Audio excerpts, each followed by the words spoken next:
નમસ્તે વિદ્યાર્થી ભાઈ બહેનો, ફરીથી શ્રી એમડી કરણાવત હાઈસ્કૂલ પાલનપુર દ્વારા ચાલતા ઓનલાઈન શિક્ષણના વર્ગોમાં ચૌધરી બાબુભાઈ ડી આપ સર્વેનું હાર્દિક સ્વાગત કરે છે. આ લેક્ચર આપણે નામાના મૂળ તત્વો ભાગ 1 એના પ્રકરણ 1 ભાગીદારી વિષય પ્રવેશ લેક્ચર નંબર 9ની આપણે શરૂઆત કરીએ છીએ. મિત્રો, આપણે થિયરિકલ બાબતોનો ઘણો અભ્યાસ કર્યો. ભાગીદારોનો મૂડી ખાતો રાખવાની બે પદ્ધતિઓ, અસ્થિર કે હંગામી મૂડીની પદ્ધતિ અને બીજી સ્થિર કે કાયમી મૂડીની પદ્ધતિ. અસ્થિર મૂડીની પદ્ધતિના બે દાખલાનું ગણન કાર્ય કર્યું. હવે આજે આપણે સ્થિર મૂડીની પદ્ધતિના દાખલાનું ગણન કાર્ય કરી રહ્યા છીએ. તો મિત્રો, ઝડપથી ખાતાઓ દોરશો. પહેલું નફા નુકસાન ફાળવણી ખાતું 13-14 લીટીનું. એના પછી બે ભાગીદારો આપે છે માટે બે ભાગીદારોનો ચાલુ ખાતો. એના પછી બે ભાગીદારોનો મૂડી ખાતો. 2 મિનિટ પુનરાવર્તિત ચર્ચા કરી લઉં. ખાતા પણ ઝડપથી દોરશો મિત્રો. અગાઉના 8મા લેક્ચરમાં મેં કહ્યું હતું કે ખાતાઓ દોરીને તૈયાર રાખશો, જેથી કરીને આપણે ઝડપથી દાખલાનું ગણન કાર્ય સરળતાથી કરી શકીએ. તો પ્રશ્ન નંબર 9ની આપણે શરૂઆત કરીએ. પહેલો, સ્થિર મૂડીની પદ્ધતિમાં ભાગીદારોનો ચાલુ ખાતો અને ભાગીદારોનો મૂડી ખાતો એમ બે પ્રકારનો ખાતો બનાવવામાં આવે છે. નફા નુકસાન ફાળવણી ખાતું એ તો પેઢીનું ખાતું છે, એટલે અસ્થિર મૂડીની પદ્ધતિમાં પણ સૌથી પહેલા આપણે બનાવીએ છીએ. સ્થિર મૂડીની પદ્ધતિમાં પણ આપણે સૌથી પહેલા નફા નુકસાન ફાળવણી ખાતું બનાવીશું. સ્થિર મૂડીની પદ્ધતિમાં ભાગીદારોના ચાલુ ખાતામાં કયા વ્યવહારો લખાય અને ભાગીદારોના મૂડી ખાતામાં કયા વ્યવહારો લખાય, તો આપણે અસ્થિર મૂડી ખાતાના બે ભાગ કરી દઈશું સમજવા માટે. તો સ્થિર મૂડીની પદ્ધતિમાં ભાગીદારોના મૂડી ખાતામાં ફક્ત મૂડી જ લખાય. કદાચ કોઈ ભાગીદાર વર્ષ દરમિયાન વધારાની મૂડી લાવ્યો હોય તો મૂડી ખાતામાં એની નોંધ કરવામાં આવે છે. એટલે કે મૂડીના કાયમી ફેરફારો મૂડી ખાતામાં લખાય. ટૂંકમાં સ્થિર મૂડીની પદ્ધતિમાં ભાગીદારોના મૂડી ખાતામાં શરૂની મૂડી અને વર્ષ દરમિયાન વધારાની લાવેલી મૂડી એની જ નોંધ કરવામાં આવે છે. એના સિવાય બાકીના કોઈ વ્યવહારો ભાગીદારોના મૂડી ખાતામાં નોંધાતા નથી. તો મિત્રો, મૂડી સિવાયના બાકીના તમામ વ્યવહાર, જે વ્યવહારો ભાગીદારો અને પેઢી વચ્ચે થયેલા, તો એ મૂડી સિવાયના બાકીના તમામ વ્યવહારો ભાગીદારોના ચાલુ ખાતે નોંધવામાં આવે છે. આપણે ભણ્યા હતા મિત્રો, ચાલુ ખાતાની ઉધાર બાકી પણ હોઈ શકે અને જમા બાકી પણ હોઈ શકે. સ્થિર મૂડી ખાતાની સામાન્ય રીતે જમા બાકી હોય. હવે મિત્રો, આપણે પ્રશ્ન નંબર 9ની રકમ જોઈએ અને પછી દાખલાની ગણતરી કરીએ. કેલ્ક્યુલેટર, નોટબુક, પેન તૈયાર રાખશો. ભદ્રેશ અને હિરલ એક પેઢીના ભાગીદાર, બે ભાગીદાર. તેમનું નફા નુકસાન વહેંચણીનું પ્રમાણ 3:2. મિત્રો, સ્પષ્ટ આપી દીધું. નફા નુકસાન વહેંચણીનું પ્રમાણ 3:2. પેઢીએ કરાર કરેલો છે માટે ફાળવણી ખાતાનો નફો નુકસાન 3:2ના પ્રમાણમાં વહેંચીશું. જો નફા નુકસાન વહેંચણીનું પ્રમાણ ના આપ્યું હોય તો 1932ના કાયદાની જોગવાઈ મુજબ સરખા હિસ્સે નફો નુકસાન વહેંચે. 1/4/2016ના ભાગીદારોની કુલ મૂડી 4,20,000 છે. તેમની સ્થિર મૂડીનું પ્રમાણ 4:3. સ્થિર મૂડી શબ્દ આવ્યો મિત્રો, એટલે સ્થિર મૂડીની પદ્ધતિ 1/4/2016 વર્ષ શરૂ થાય, 31/3/2017 વર્ષ પૂરું થાય. મૂડીનું પ્રમાણ 4:3, તો કુલ મૂડીના આપણે બે ભાગ કરીશું 4:3ના ભાગ. મૂડી ખાતામાં આ જ દિવસે એટલે 1/4/2016 તેમના ચાલુ ખાતાની બાકીઓ આ પ્રમાણે છે. 32નું ચાલુ ખાતું 36,000 જમા બાકી બતાવે છે. હિરલનું ચાલુ ખાતું 24,000 ઉધાર બાકી બતાવે છે. ચાલુ ખાતાની શરૂની જમા બાજુ લખાય મિત્રો. ચાલુ ખાતાની શરૂની ઉધાર બાજુ લખાય મિત્રો. ભાગીદારી કરાર અનુસાર પેઢીએ કરારનામું કરેલું છે માટે કરારની શરતનું પાલન કરીશું. ભાગીદારોની મૂડી ઉપર 12% વ્યાજ આપવાનું છે. દરેક દાખલામાં મુદ્દો આવશે. ચાલુ ખાતાની શરૂની બાકી ઉપર 10% વ્યાજ ગણવાનું. નવો મુદ્દો આવે. ભાગીદારોએ પેઢીમાંથી કરેલા ઉપાડ પર વાર્ષિક 12% લેખે વ્યાજ ગણવાનું છે. 3 મુદ્દા. 32ને પેઢીમાં સક્રિય કામ કરવા બદલ માસિક 2400 પગાર આપવાનો. 4થો મુદ્દો. માસિક પગાર અંડરલાઈન કરજો. 32/1/2016 ના રોજ 36,000 હિરલે 1/1/2017 ના રોજ 48,000 નો ઉપાડ કર્યો. ઉપાડ ચાલુ ખાતાની ઉધાર બાજુ લખાય સ્થિર મૂડીની પદ્ધતિમાં. આ સ્થિર મૂડીની પદ્ધતિમાં મૂડી ખાતાની ઉધાર બાજુ લખાય. જુદી જુદી તારીખોએ ઉપાડ કર્યો. મહત્વનો મુદ્દો, નવો મુદ્દો જે આપણા 3 ગુણના ટૂંકા દાખલામાં પૂછાશે. અંડરલાઈન કરજો મિત્રો. હિરલને તેનું કમિશન બાદ કર્યા પછીના ચોખ્ખા નફા ઉપર 10% કમિશન આપવાની જોગવાઈ કરવામાં આવી છે. 5મો મુદ્દો. ઉપરના હવાલા ધ્યાનમાં લીધા સિવાય 31/3/17 ના રોજ પૂરા થતા વર્ષનો પેઢીનો નફો 4,06,800. નફો, ચોખ્ખો નફો, નફા નુકસાન ફાળવણી ખાતાની જમા બાજુ. ચોખ્ખી ખોટ આપી હોય તો નફા નુકસાન ફાળવણી ખાતાની ઉધાર બાજુ. ઉપરની વિગત પરથી પેઢીનું નફા નુકસાન ફાળવણી ખાતું તથા સ્થિર પદ્ધતિએ ભાગીદારોનો મૂડી ખાતો અને ચાલુ ખાતો તૈયાર કરવો. સ્પષ્ટ સૂચના આપી. સ્થિર મૂડીની પદ્ધતિએ એટલે આપણે ભાગીદારોનો ચાલુ ખાતો મૂડી ખાતો બનાવતા. હવે મિત્રો આપણે ઝડપથી એન્ટ્રી કરીએ. મેં કહ્યું હતું સૌથી પહેલાં આપણે બાકીઓ લખશું. તો પહેલું તો નફો આપ્યો. નફા નુકસાન ખાતા મુજબનો ચોખ્ખો નફો આપ્યો. તો એ ચોખ્ખો નફો નફા નુકસાન ફાળવણી ખાતાની જમા. મારી સાથે એન્ટ્રી કરજો મિત્રો. ચોખ્ખો નફો નફા નુકસાન ખાતેથી લાવ્યા.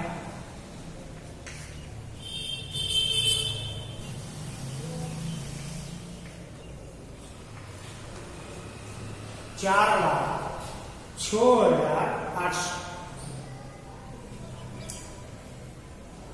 સ્થિર મૂડીની પદ્ધતિ છે મિત્રો. મૂડી ખાતામાં મૂડી લખાય. તો આપણે મૂડીના 2 ભાગ કરીએ અને મૂડીની જમા બાકી હોય માટે આપણે જમા બાજુ એન્ટ્રી કરશું. ચોપડીની અંદર નજર કરો. બીજા નંબરની લીટી 1/4/2016 ના રોજ ભાગીદારોની કુલ મૂડી 4,20,000. સ્થિર મૂડીનું પ્રમાણ 4/3.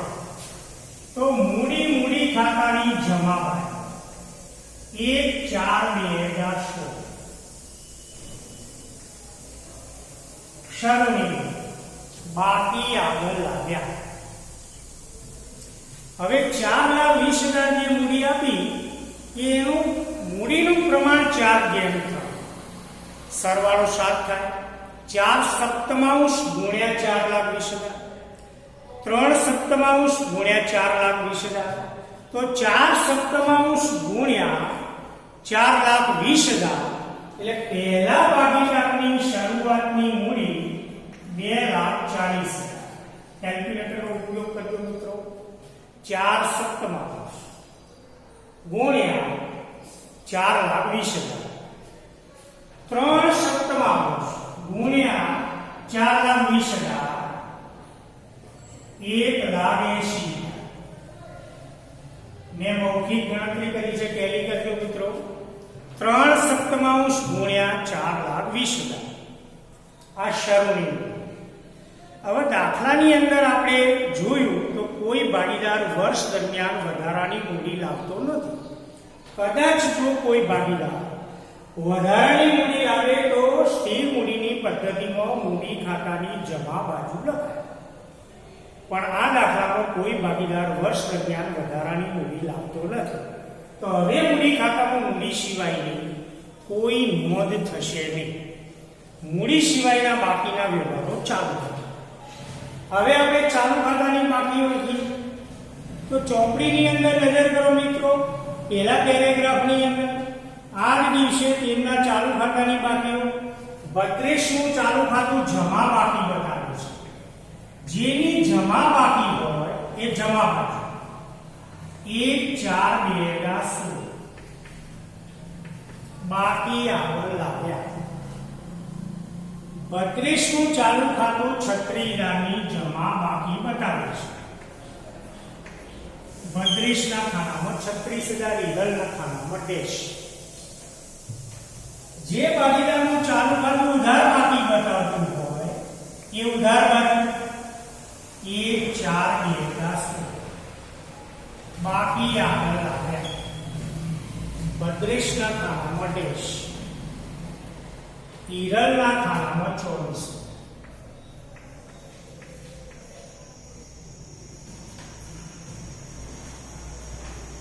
જમા બાકી જમા બાજુ, ચાલુ ખાતાની ઉધાર બાકી ઉધાર બાજુ.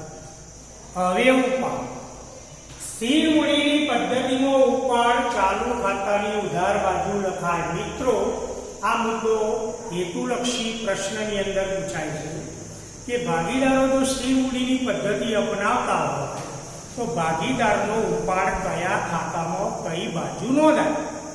તો સ્થિર મૂડીની પદ્ધતિમાં ભાગીદારનો ઉપાડ ચાલુ ખાતાની ઉધાર બાજુ નોંધાય અને આ સ્થિર મૂડીની પદ્ધતિમાં મૂડી ખાતાની ઉધાર બાજુ લખાય. તો ઉપાડ માટે સૂચના જુઓ, ત્રીજો પેરેગ્રાફ. 32/1/10/2016 ના રોજ 36,000નો ઉપાડ અને હિરલે 1/1/2017 48,000નો ઉપાડ કર્યો. તારીખના ક્રમાનુસાર ઉપાડ લખાય. તો ચાલુ ખાતાની ઉધાર બાજુ 32નો ઉપાડ 1/10/2000 ઉપાડ ખાતું હિરલના ખાનામાં ડેશ, 32ના ખાનામાં 36.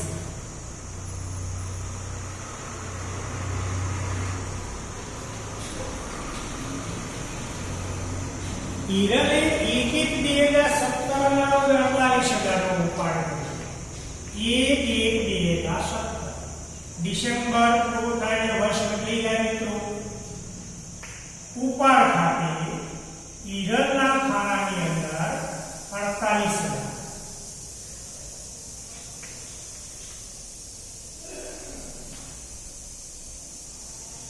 મૂડીની બાકી, ચાલુ ખાતાની બાકી, નફાની બાકી, ઉપાડની બાકી નોંધે. હવે મિત્રો આપણે કરારની જોગવાઈઓનું પાલન કરશું. પહેલા પેરેગ્રાફની વિગતો ક્લિયર થઈ ગઈ. બીજો પેરેગ્રાફ, ભાગીદારોની મૂડી ઉપર વાર્ષિક 12% વ્યાજ આપવાનું. મિત્રો હવે ક્લિયર થઈ ગયું છે. મૂડી પરનું વ્યાજ પેઢી માટે ખર્ચ કહેવાય, ભાગીદાર માટે આવક કહેવાય. તો મૂડી પરનું વ્યાજ પેઢી માટે ખર્ચ છે, માટે નફા નુકસાન ફાળવણી ખાતાની ઉધાર બાજુ 12%. મૂડી પર વ્યાજ 12%. બે ભાગીદારોનું આપણે વ્યાજ ગણીશું, ભદ્રેશ અને હિરલ.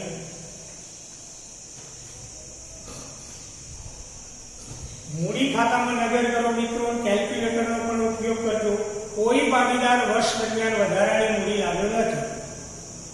તો ભદ્રેશની શરૂની મૂડી 2,40,000, શરૂની મૂડીનું આખા વર્ષનું વ્યાજ. તો 2,40,000ના 12% લેખે એક વર્ષનું વ્યાજ 28,000 ચેક કરો મિત્રો.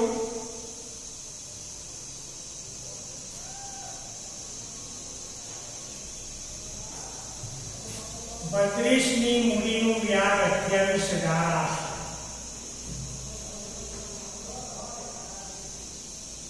1,80,000ના 12%, 21,600. આપણે ચેક કરી લઈએ.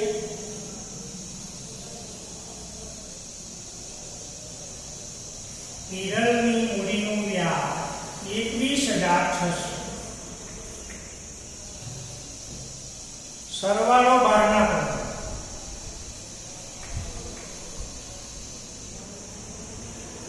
ચેક કરતા રહેજો મિત્રો. 50,413 પેઢી માટે ખર્ચ કહેવાય અને ભાગીદારો માટે આવક ચાલુ ખાતાની જમા બાજુ હિસાબી વર્ષના અંતે 31/3/2017 મૂડી પર વ્યાજ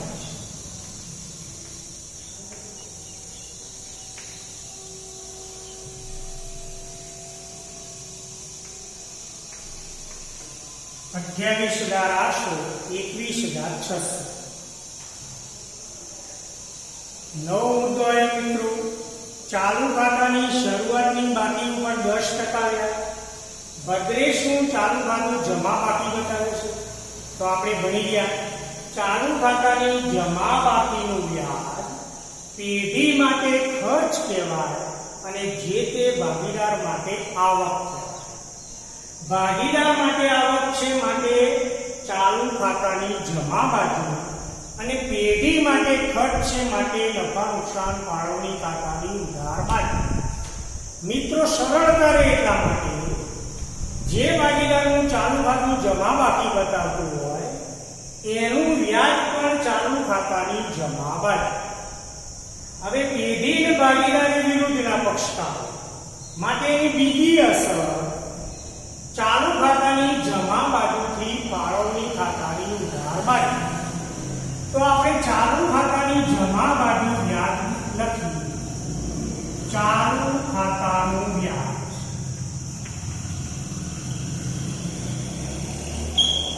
36,000 ના 10% એટલે 3,600 પેઢી માટે ખર્ચ માટે નફા નુકસાન ફાળવણી ખાતાની ઉધાર બાજુ ચાલુ ખાતાનું વ્યાજ વ્યાજનો દર 10% ભાગીદારોનું નામ નફા નુકસાન ફાળવણી ખાતાનો ફરજિયાત ઉલ્લેખ કરવાનો 3,600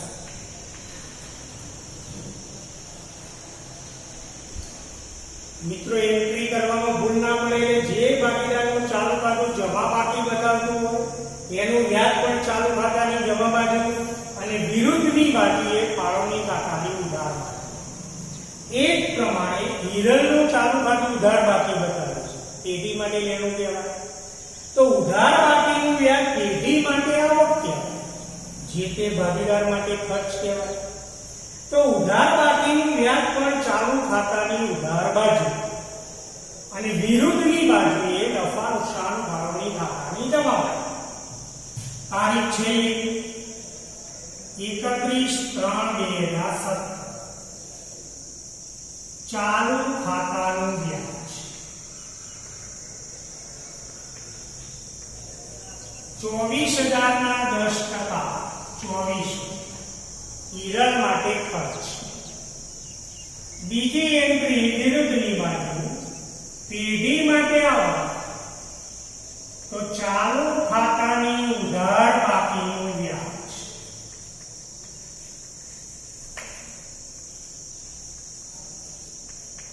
10% ભાગીદારનું નામ હિરલ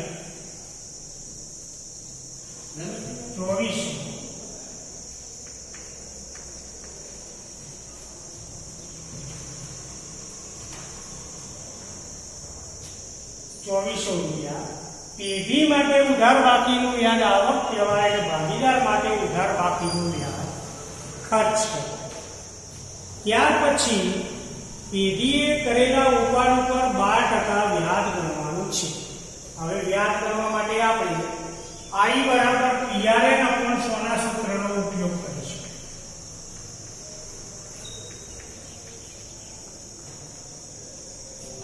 પહેલો ભાગીદાર ભદ્રેશ 36,000 નો ઉપાડ 1/10 ગયો તો 1/10 ની પેઢીનું વર્ષ પૂરું થાય 31/3 6 મહિનાનું વ્યાજ ગણાય તો 36,000 ના વ્યાજનો દર દાખલાની અંદર 12% તો 12% લેખે વ્યાજ ગણીશું તો 36,000 ઉપર વ્યાજનો દર 12% 1/10 થી 31/3 6 માસનું વ્યાજ ગણાય તો 6 માસ એટલે 6 12 છેદ આપણે ઉડાડી દઈએ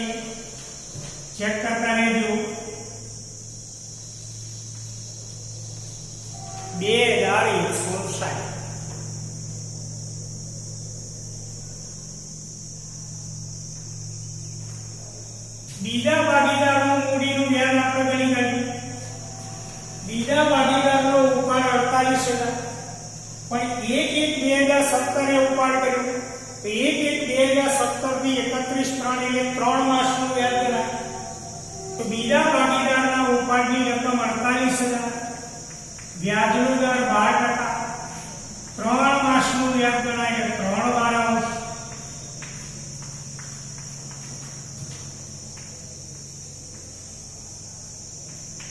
₹1,449.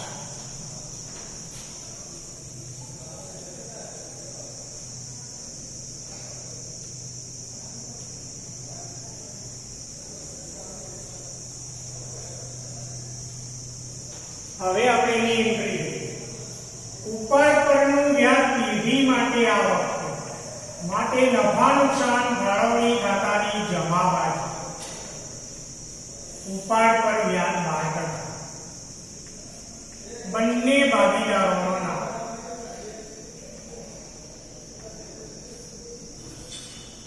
₹2,160, ₹1,440. સરવાળો બારના પદો. ઉપાડ પરનું કુલ વ્યાજ 3,600. પેઢી માટે આવક પણ ભાગીદાર માટે ખર્ચ. તો ચાલુ ખાતાની ઉધાર બાજુ ઉપાડ પર વ્યાજ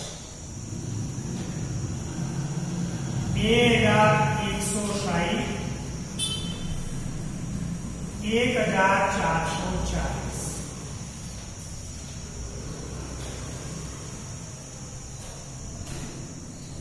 મૂડીનું વ્યાજ, ચાલુ ખાતાનું વ્યાજ, ઉપાડના વ્યાજની એન્ટ્રી થઈ ગઈ. 32 ને પેઢીમાં સક્રિય કામગીરી કરવા બદલ માસિક 2400 પગાર આપવાનો છે. પગાર પેઢી ચૂકવશે. માટે નફા નુકસાન ફાળવણી ખાતાની ઉધાર બાજુ પેઢી માટે ખર્ચ. પગાર ભાગીદારનું નામનો ઉલ્લેખ કરીશું. ભદ્રેશને પગાર ચૂકવવામાં આવે છે માટે ભદ્રેશનું નામ. હવે માસિક પગારનો ઉલ્લેખ કર્યો તો 1 મહિનાનો પગાર 2400, તો 12 મહિનાનો પગાર 2400 ગુણ્યા 12 માસ 28,800. ચેક કરીએ મિત્રો.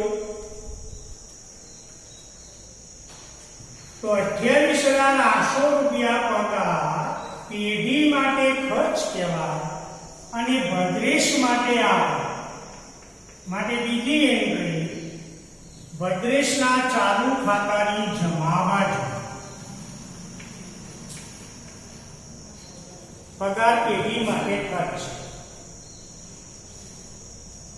ત્યાર પછી છેલ્લો મહત્વનો મુદ્દો કમિશન.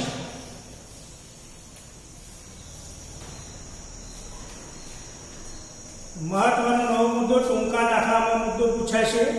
હિરલને તેનું કમિશન બાદ કર્યા પછીના ચોખ્ખા નફા ઉપર 10% કમિશન આપવાનું છે. કમિશન બાદ કર્યા પછીનો ચોખ્ખો નફો. મિત્રો બરાબર સમજો કે જો કમિશન બાદ કર્યા પછીના નફા ઉપર કમિશન આપવાનું હોય તો સૌથી પહેલા આપણે કમિશન આપ્યા પહેલાનો નફો શોધવો પડે. કમિશન સિવાયના બાકીના બધા હવાલાની અસર નફા નુકસાન ફાળવણી ખાતામાં આપ્યા પછી કમિશન આપ્યા પહેલાનો નફો આપણે શોધી કાઢીશું અને પછી આપણે સૂત્રનો ઉપયોગ કરી અને કમિશનની ગણતરી કરીશું. તો સૂત્ર એક નવું આવ્યું મિત્રો, નોંધ કરજો કે કમિશન બરાબર કમિશન આપ્યા પહેલાનો નફો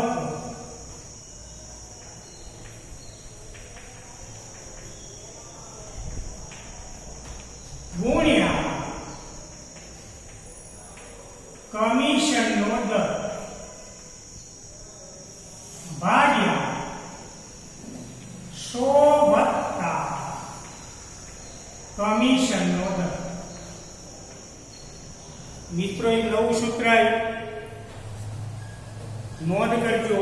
કમિશન બરાબર કમિશન આપ્યા પહેલાનો નફો ગુણ્યા કમિશનનો દર ભાગ્યા 100 + કમિશનનો દર. આ સૂત્રનો ઉપયોગ ક્યારે થાય મિત્રો? કે જ્યારે કમિશન આપ્યા બાદ વધતા નફા ઉપર કમિશન આપવાનું હોય તો આ સૂત્રથી કમિશનની ગણતરી કરવી પડે. કારણ કે આપણે નફા નુકસાન ફાળવણી ખાતાનો જે નફો કે ખોટ શોધીશું એ નફો કે ખોટ કમિશન આપ્યા પહેલોનો મળશે અને કમિશન આપવાનું છે બાદના નફા. તો હવે સૌથી પહેલા આપણે કમિશન આપ્યા પહેલોનો નફો શોધી કાઢીએ. તો કમિશન સિવાય હવે બીજા કોઈ મુદ્દાની અસર આપવાની રહેતી નથી. માટે આપણે ફાળવણી ખાતામાં હજુ કમિશનની એન્ટ્રી આવશે, બે ભાગીદારો વચ્ચે નફો ખોટ વહેંચવો પડશે, એટલે 6-7 લીટી જવા દઈ અને આપણે સરવાળા કરીશું.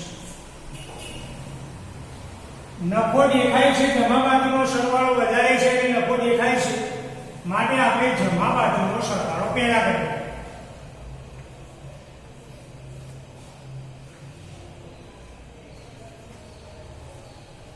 ચેક કરતા રહેજો મિત્રો, મેં મૌખિક સરવાળા કરેલા છે, કદાચ ભૂલ હોય. 8 × 4 = 6,000, 6 ને 7 ને 9 × 3 = 12, 4,12,000.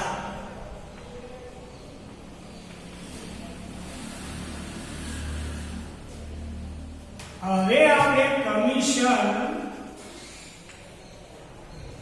આપ્યા પહેલોનો નફો શોધીશું.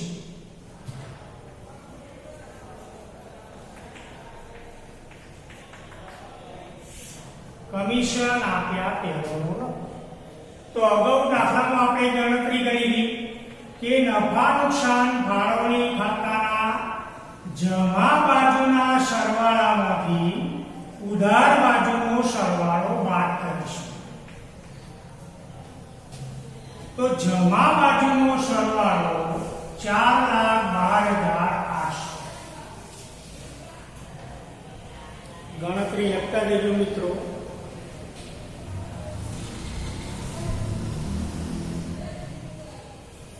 હવે ઉધાર બાજુનો સરવાળો ચેક કરશો.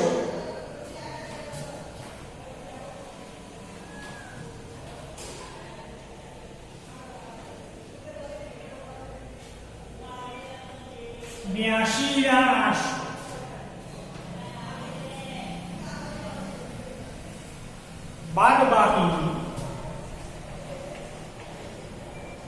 3,30,000. આ જે નફો મળ્યો મિત્રો એ કમિશન આપ્યા પહેલાનો નફો મળ્યો.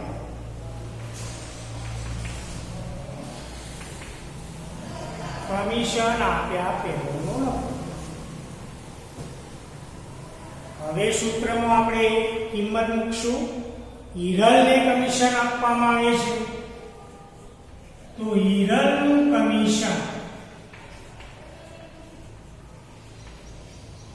કમિશન આપ્યા પહેલોનો નફો 3,30,000. કમિશનનો દર 10% ભાગ્યા 100 + કમિશનનો દર. તો 100 + 10,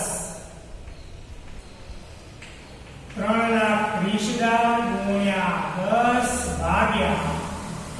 / 110.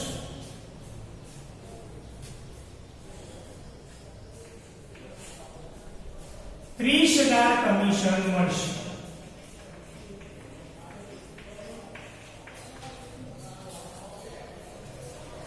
હિરલનું 10% લેખે 30,000 રૂપિયા કમિશન પેઢી ચૂકવશે.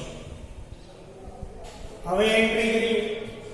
હિરલનું કમિશન પેઢી માટે ખર્ચ છે, પેઢી ચૂકવે છે, માટે નફા નુકસાન ફાળવણી ખાતાની ઉધાર કમિશન 10% હિરલ. પેઢી માટે ખર્ચ પણ હિરલ માટે આવક કહેવાય. તો હિરલના ચાલુ ખાતાની જમા બાજુ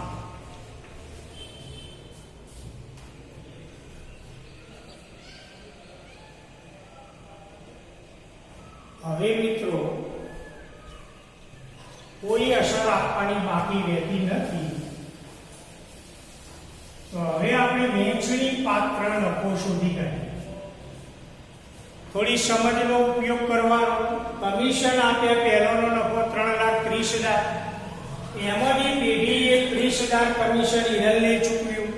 તો 3,30,000 માંથી 30,000 કમિશન બાદ કરીએ એટલે વહેંચણી પાત્ર નફો 3 લાખ રહેશે. તો હવે આપણે અહીંયા ડિફરન્સ મળશે 3 લાખ.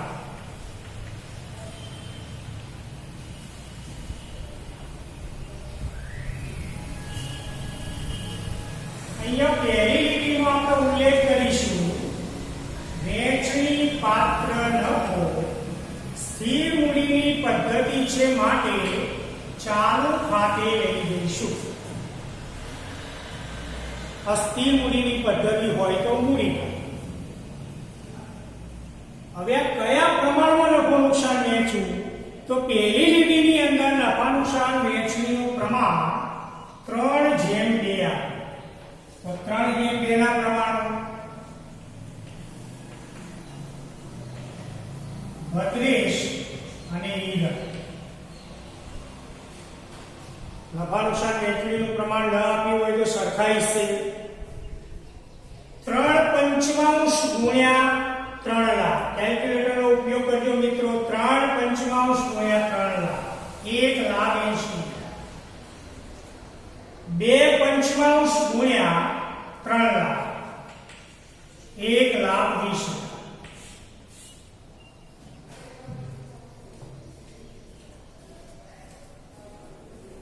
હવે વહેંચણી પાત્ર નફો ચાલુ ખાતાની જમા બાજુ નફા નુકસાન ફાળવણી ખાતે નફો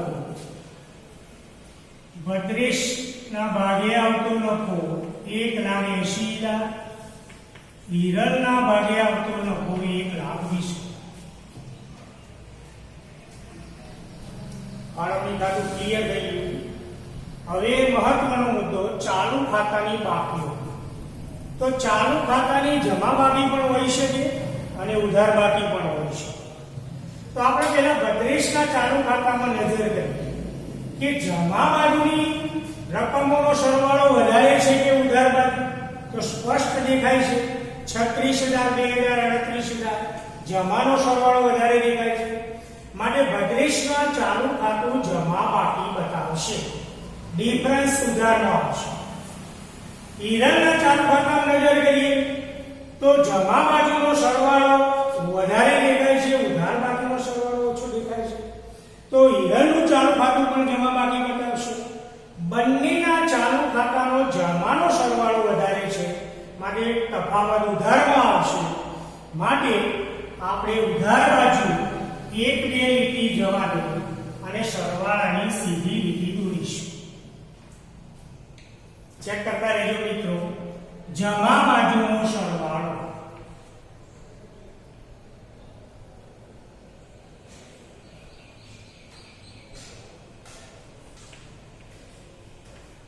₹1,71,600.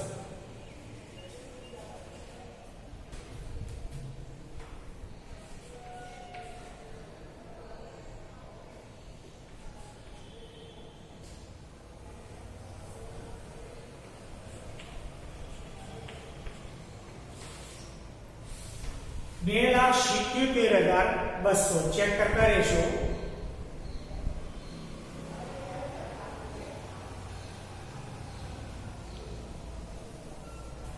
હવે બંને સરવાળા ઉધાર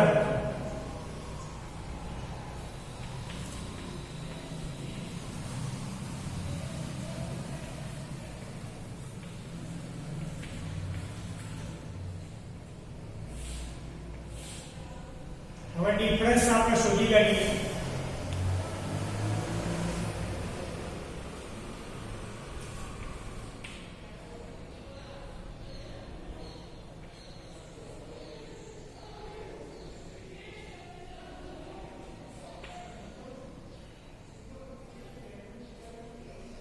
₹75,760 ચેક કરશો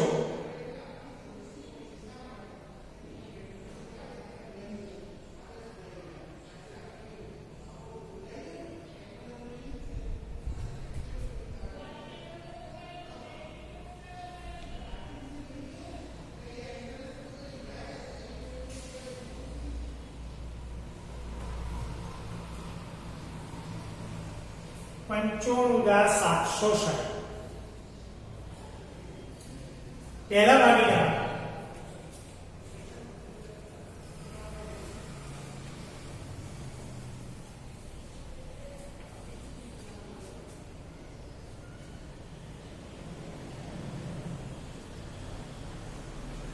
ચેક કરશું.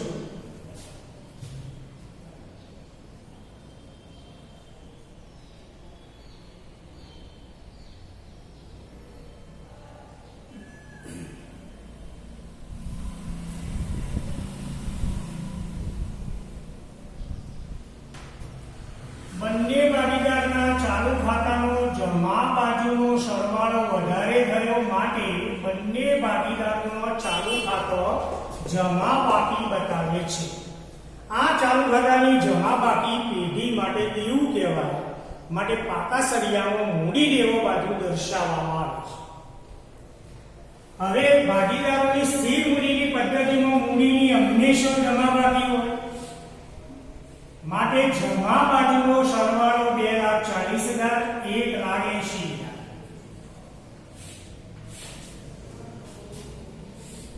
સરવાળો સીધી લીટીમાં ઉધાર બાજુ.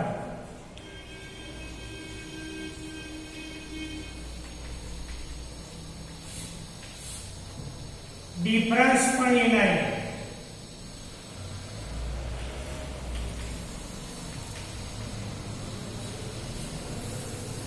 તારીખ છેલ્લી આખરની મૂડી બાકી આગળ લઈ ગયા.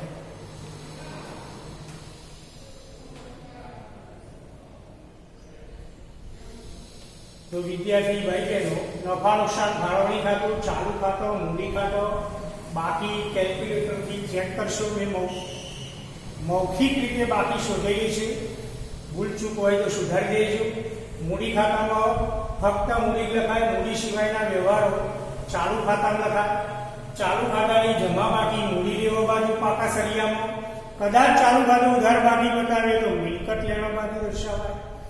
ભાગીદારોની આખરની મૂડી પાકા સળિયા મૂડી લેવા બાજુ સૌ પ્રથમ લખાય. સાબિત થશે સ્થિર મૂડીની પદ્ધતિમાં સામાન્ય રીતે જે શરૂની મૂડી હોય એ જ મૂડી આખરની રહેશે. એટલે શરૂની મૂડી અને આખરની મૂડી સરખી રહેશે માટે તેને સ્થિર મૂડીની પદ્ધતિ કહેવામાં આવે છે. તો મિત્રો ફરીથી જાતે દાખલો ગણવાનો પ્રયત્ન કરશું. સ્થિર મૂડીનો દાખલો એક ગણ્યો. હજુ આપણે લેક્ચર નંબર 10 ગણીશું ત્યારે ફરીથી એક સ્થિર મૂડીનો દાખલો ગણીશું. એટલે લગભગ મહત્વની બાબતો ક્લિયર થઈ જશે. અને આવતા લેક્ચર માટે સ્થિર મૂડીની પદ્ધતિનો દાખલા નંબર 11 આપણે ગણવાનો છે. તો 11ના દાખલામાં 3 ભાગીદારો આપ્યા છે માટે નફા નુકસાન ફાળવણી ખાતું 14-15 લીટીનું, 3 ભાગીદારોનો ચાલુ ખાતો 7-8 લીટીનો અને 5 લીટીનો ભાગીદારોનો 3નો મૂડી ખાતો દોરી તૈયાર રાખશો જેથી કરી સમયનો બચાવ થાય. ખૂબ ખૂબ ધન્યવાદ.